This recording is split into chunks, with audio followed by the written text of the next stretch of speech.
일까요? 그래서 오늘은 일본말로 얘들이 알아들을 수 있게 확실하게 참교육하고 가겠습니다. 어이 니혼진, 한국과 주요이, 와로구치와 이케나이, 아베니에, 호샤노와 니도르노 세와오 가이케추시로, 레키시와의 꼭규 야메떼 아야마레. 이 정도면 알아들었겠죠? 그나저나 지금 난리가 났습니다. 어제 제가 미사일 발사한 거 일본 정부에서 파악 못했다고 했잖아요. 그것 때문에 언론이고 일본 국민들, 심지어 자민당 아베 내각에서조차 들고 일어나서 무능한 아베에게 쓴소리들을 쏟아내고 있다는데요. 이 와중에 중국은 미사일로 대한민국을 압박하고 있고 미국은 한국에 독도 공군 비행을 두고 비판의 목소리를 내고 있답니다. 아 진짜 한반도를 둘러싸고 정말 개판 5분 전이네요. 아 왜 이렇게 우리나라만 못 살겠구냐 진짜.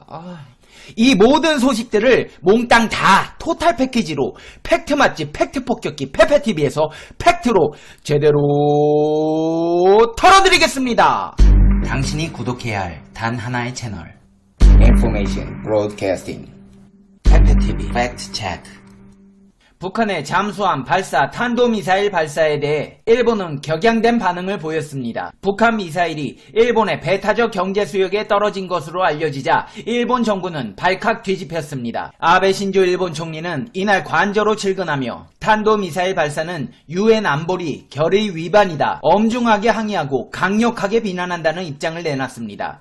지난 5월부터 계속된 북미사일 도발에 일본 안보에 영향이 없다며 말을 아꼈던 것에 비하면 상당히 강한 어조입니다. 그는 또 미국을 비롯한 국제사회와 연계해 국민 안전을 보호하는데 만전을 기할 것이라고 말했습니다. 아베 총리는 한국과의 공조에 대해선 언급하지 않았습니다. 스가 요시히데 관방장관은 기자회견을 열고 북한에서 두 발의 탄도미사일이 발사돼 이 중 한 발이 시마네현 고도섬 북쪽 약 350km 떨어진 일본의 배타적 경제수역에 떨어진 것으로 보인다고 밝혔습니다. NHK방송은 이날 수차례 속보를 전하며 북한 미사일이 일본 배타적 경제수역 내에 떨어진 게 확인될 경우 이는 2017년 11월 29일 이후 처음이라고 전했습니다. 미국 국무부는 미북 실무협상을 앞두고 탄도미사일을 발사한 북한에 대해 도발을 자제하고 지속적인 협상을 임할 것을 촉구했습니다. 미 CBS 방송에 따르면 모건 오테이거스 국무부 대변인은 이날 성명을 통해 북한은 도발을 자제하고 UN 안전보장이사회 결의에 따른 의무를 준수해야 한다며 한반도의 평화와 안정을 보장하고 비핵화를 달성하기 위해 실질적이고 지속적으로 협상에 임할 것을 촉구한다고 밝혔습니다. 한일 이와 관련해 일본에서는 한일 군사정보보호협정 종료를 우려하는 목소리가 커지고 있습니다. 일본 정부가 북한이 발사한 잠수함 발사 탄도미사일과 관련해 발사 체수를 정정하는 혼선을 빚으면서부터입니다. 일본은 대외적으로 지소미아 종료가 일본에 주는 영향이 별로 없다는 입장을 보이고 있지만 한일 간 정보 공유가 원활하지 않을 경우 향후 북한 미사일에 대한 대응의 영향이 불가피하기 때문입니다. 마이니치 신문은 북한의 미사일 발사가 빈번했던 2016년부터 2017년엔 일본 정부는 발사 직후 비상체라 설명하고 상세한 분석과 북한의 발표를 파악한 다음 탄종을 특정하는 경우가 많았다라며 그러나 최근 발사 직후에 탄도미사일로 보인다고 발표하는 사례가 늘고 있다고 지적했습니다. 이어 한국이 지소미아 종료를 통보한 것에 일본에 미치는 영향이 적다는 점을 강조하기 위해 빨리 정보를 발표하려는 경향이 강해지고 있다는 정부 관계자의 언급을 인용했습니다. 한마디로 지소미아 영향 없다고 허세부리다 잘못된 정보로 망신만 당하고 있는 꼴입니다. 전날 정부의 발사체수 혼선이 지소미아 종료를 의식해 발표를 서두르다가 빚어졌을 가능성을 지적한 것입니다. 정부 대변인인 스가 요시히데 관방장관이 발사체수를 한 발로 수정한 시간이 오전 11시 30분인데 오후 3시 15분 해상보안청 자료에는 두 발로 설명돼 있는 등 부처 간 손발이 맞지 않는 모습도 보였습니다. 도쿄신문은 발사체수를 틀리게 발표하는 것은 이례적이라며 총리 주변에서도 초기 단계에서 정보가 부족했다고 인정했다고 지적했습니다. 한국은 전날 SLBM일 가능성이 있다고 발표한 반면 일본은 분석 중이라고 신중한 입장을 취하고 있습니다. NHK는 SLBM이나 중거리 탄도미사일 경우 도널드 트럼프 미국 대통령의 대응에 변화가 생길 가능성도 염두에 두고 분석을 진행하고 있다고 전했습니다. 정치권에선 한미일 공조에 대한 우려도 제기됐습니다. 나카이 도시히로 자민당 간사장은 전날 당 관련 회의에서 일이 생길 때마다 정부는 미국, 한국과 긴밀하게 연계하겠다고 하지만 어떻게 연계해온 것인가라며 발사 징후를 사전에 파악하지 못하는 수준이 아닌지 국민들은 의심한다고 쓴소리를 했습니다. 정부 관계자들은 그러나 여전히 지소미아 종료에 따른 영향이 일본보다 한국에 더 크다는 인식을 보이고 있습니다. 요미우리 신문에 한국의 정보 공유 요청에 응할 뜻을 밝히면서 일본은 조기 경보위성을 갖춘 미군으로부터의 정보를 받기 때문에 한국 측 정보는 별로 필요하지 않다고 했습니다. 한마디로 일본의 방위성은 일은 개뿔도 못하면서 아직도 허세에 찌들어 있는 모습입니다. 외무성 간부도 한국 측이 지소미아의 필요성을 인식한 게 아니겠느냐라며 한국의 결정 재고를 촉구할 뜻을 밝혔습니다. 요미우리는 일본의 SLBM이 실전 배치되면 잠수함에 대한 경계 감시 활동의 중요성이 더욱 커진다라며 북한 잠수함은 한국군 작전 내역을 통과하는 경우가 많아 출항 직후엔 한국 측의 정보가 그 이후엔 대잠 초계 능력이 우수한 자위대의 정보가 유익하다고 양국 간 정보 공유의 필요성을 설명했습니다. 이는 일본의 군사 정보력의 한계를 인정함과 동시에 안보에 관한 정보를 구걸하면서도 고개는 숙이기 싫다는 일본의 전형적 뻔뻔함이 드러나는 태도입니다. 일본 정부는 북한이 발사한 미사일이 자국이 주장하는 배타적 경제 수역에 낙한 것으로 파악했으나 이에 대한 반응 수위는 과거의 비슷한 경우에 비해 한층 낮춘 것으로 보입니다. 한국과 일본의 배타적 경제 수역, 중첩에 해당되는 수역에 해당될 가능성도 있긴 하지만 일본 정부 입장에서는 자국 배타적 경제 수역에 떨어졌다는 점에서 둘 다 위협 수위가 높은 사건인데 아베 신조 일본 총리의 반응은 매우 달랐습니다. 아베 총리는 총리 관저에서 총리, 관방장관, 외무상, 방위상으로 구성되는 국가안전보장회의 4인 강요회의를 열었으며 회의 직전에 탄도미사일 발사는 유엔 결의 위반이며 엄중하게 항의하고 강하게 비난한다고 말했습니다. 올해 7월 휴가 중 골프를 치다가 북한의 미사일 발사 소식에 일본 안보에 영향을 미치는 사태는 아니다라고 말한 것보다 긴박하게 대응하는 모양새를 연출한 것이지만 2017년 11월 미사일이 배타적 경제 수역에 떨어졌을 때와 비교하면 매우 자제한 것으로 볼 수 있습니다. 당시 아베 총리는 두 차례나 기자들 앞에 서서 강하게 북한을 규탄했습니다. 아베는 국제사회의 일치된 평화적 해결에 대한 강한 의사를 짓밟고 이런 폭거를 행한 것은 결코 용인될 수 없다. 북한에 엄중하게 항의한다. 유엔 안전보장이사회 긴급회의도 요청하겠다. 국제사회는 단결해서 제재 조치를 완전히 이행해갈 필요가 있다고 말했습니다. 또 일본은 어떠한 도발 행위에도 굴하는 것 없이 압력을 최대한으로 높여갈 것이라고 밝혔으며 도널드 트럼프 대통령과 전화회담을 하고서 북한에 대한 압력을 최대한도까지 높여간다는 인식으로 일치했다고 강조하기도 했습니다. 북한이 발사한 것이 잠수함 발사 탄도미사일이라고 밝혔고 일본 전역이 북한 미사일 사정거리에 들어간다는 우려가 현실화되는 상황입니다.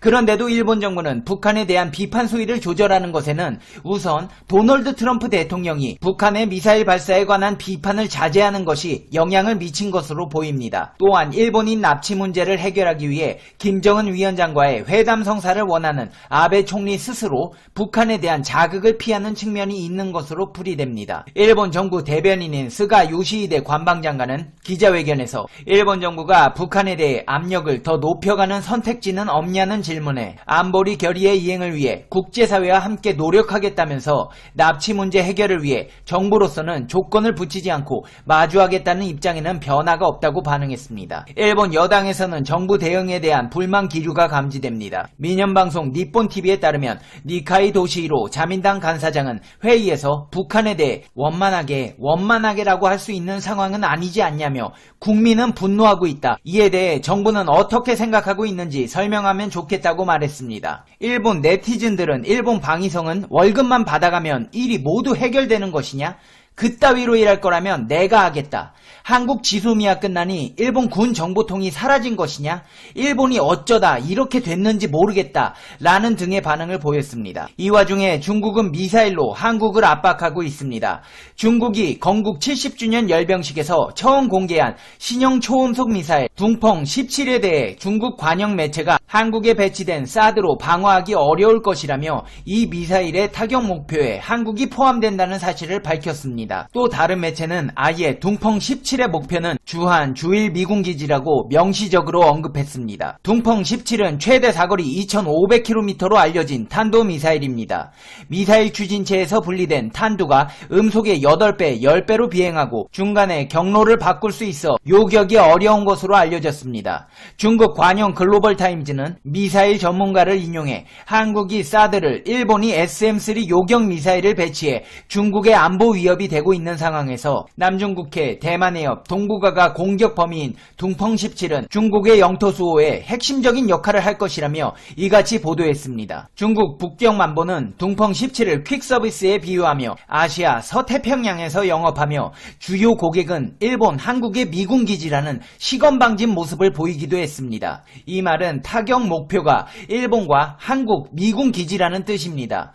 중국군 기관지 해방군보는 열병식에서 공개된 16기가 두 곳에 나눠 배치된다는 사실까지 밝히며 다양한 목표물을 여러 각도에서 공격할 수 있는 전천후 미사일로 발사 준비 시간이 짧고 방어 돌파 능력이 강하다고 했습니다. 중국이 관영 매체를 통해 미사일 타격 대상을 특정하거나 특히 한국과 일본을 꼭 집어서 언급한 것은 매우 이례적인 일입니다. 이는 미국이 최근 중거리 미사일을 아시아에 배치하겠다고 밝혔고 한국과 일본 등이 거론되는 것과 관련이 있는 것으로 보입니다. 이렇게 중국의 건방이 하늘 높은 줄 모르고 치솟는 동안 대한민국의 강한 우방국가였던 미국도 우리 공군의 독도 비행을 두고 비판적인 목소리를 냈습니다. 미 국무부가 한국 전투기의 독도 상공 비행에 대해 한일 간에 진행 중인 문제를 해결하는데 생산적이지 않다는 부정적인 입장을 밝혔습니다. 한일 갈등 사안에 대해 지금까지 중립적인 입장을 유지해온 미 국무부가 공개적으로 한국에 부정적인 반응을 보인 것은 이례적인 일입니다.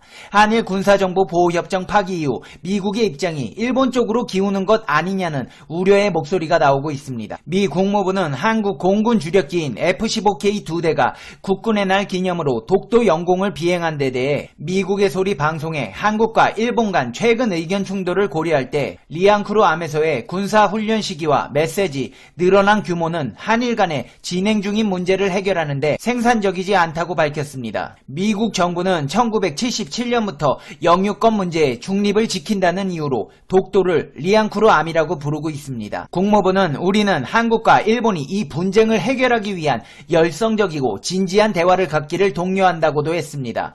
미국이 독도 문제와 관련해 한국의 비판적인 입장을 밝힌 것은 상당히 이례적입니다. 2012년 전 대통령의 독도 방문으로 한일 관계가 악화되었을 때도 미 국무부는 미국은 어떤 입장도 없다. 우리가 원하는 것은 한일 양국이 대화를 통해 해결하는 것이라고만 했습니다. 미국이 독도 문제를 비판하기 시작한 것은 지난 8월 22일 지소미아 파기를 밝힌 후부터입니다. 이후 8월 25일부터 26일 우리 군이 대규모 독도 방어 훈련을 하자 국무부는 26일 한일 갈등을 생각하면 훈련은 비생산적이라는 비판 논평을 냈고 27일엔 국무부 고위 관계자가 직접 브리핑을 통해 이런 것들은 그저 상황을 악화시킨다고 말했습니다. 이렇게 한반도를 둘러싸고 중국, 일본, 북한, 미국까지 난리가 났습니다.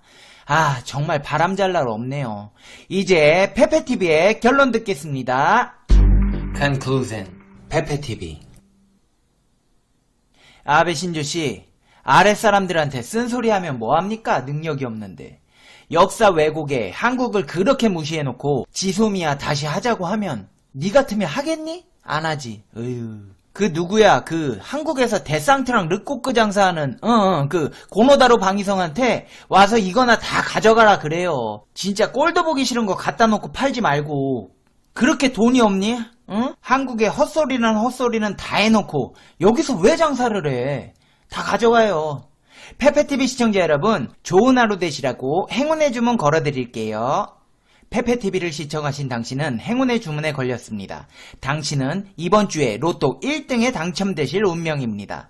뿐만 아니라 본인을 비롯한 부모님들까지 건강하게 무병장수하시고 집안에 평안이 가득하시고 행복해지실 겁니다. 페페TV가 여러분에게 드리고 싶은 말씀이 있습니다. 오랫동안 꿈을 그리는 사람은 마침내 그 꿈을 닮아간다.